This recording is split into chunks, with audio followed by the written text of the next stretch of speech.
corona pandemic has been raging for the last 1.5 years now. Things seem hopeless, but we know so much more about the virus now, so much more about what happens and what are the implications to the human body from the infection.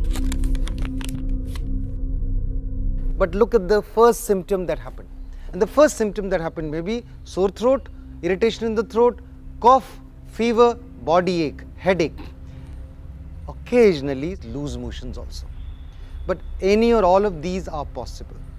And this is something which you must keep in mind as the first day of your infection producing symptom, the day one of your symptom. The coronavirus lodges in the throat and enters these cells in our pharynx, as we call it medically, the throat, and it becomes a part of this cell. It becomes a part of the cell because it overcomes the cell metabolism to its own advantage and uses the cell to multiply and make its own replicas. So within a short span of 1 or 2 days, you have millions of viruses within the cells that are infected. And once this invasion has happened into the cells and the numbers have multiplied, we have the body recognizing there is an invasion.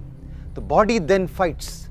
Body fights by producing what are known as antibodies. That's the normal process. All viruses that infect our body are eliminated. They are not eliminated by drugs. They are eliminated by your own body's immune system producing antibodies and attacking and killing the virus. Usually it's about the 4th, 5th day when the antibodies are sufficient in number, the viruses are in large number, and there's a fight between the two. And in this fight, there are what are known as chemicals released into the bloodstream. These are known as cytokines. And these chemicals cause the body to have a higher temperature. They have fever, body to have myalgia, body aches. If it is a throat infection, they have sore throat. It causes a little cough from that irritation there. So these are consequences of the virus being there in the body in large numbers and the fight going on. Once that has happened, the sore throat may persist, the fever may go little high, the second day fever is there, third day fever is there, usually by 4th day fever comes down. In 80% of cases, this is the end result of the whole infection. 80% of people with the virus infection have only minor symptoms which settle in 3-4 days time and they are happily moving around. However, the disease in 10 to 15% or maybe 20% takes a dangerous turn. 3 key symptoms that warn you that the disease is going to a dangerous turn are fever that becomes higher grade than what it was before, or if there is no fever, new fever, usually more than 100 degree Fahrenheit that comes up. Second, a chest congestion or a difficulty in your inspiration expiration process. And the third is a deep kind of a cough which makes it difficult for you even when you lie down. So on the 5th, 6th day, if the patient has high fever, has bad cough and had breathlessness, think of the onset of a cytokine shower.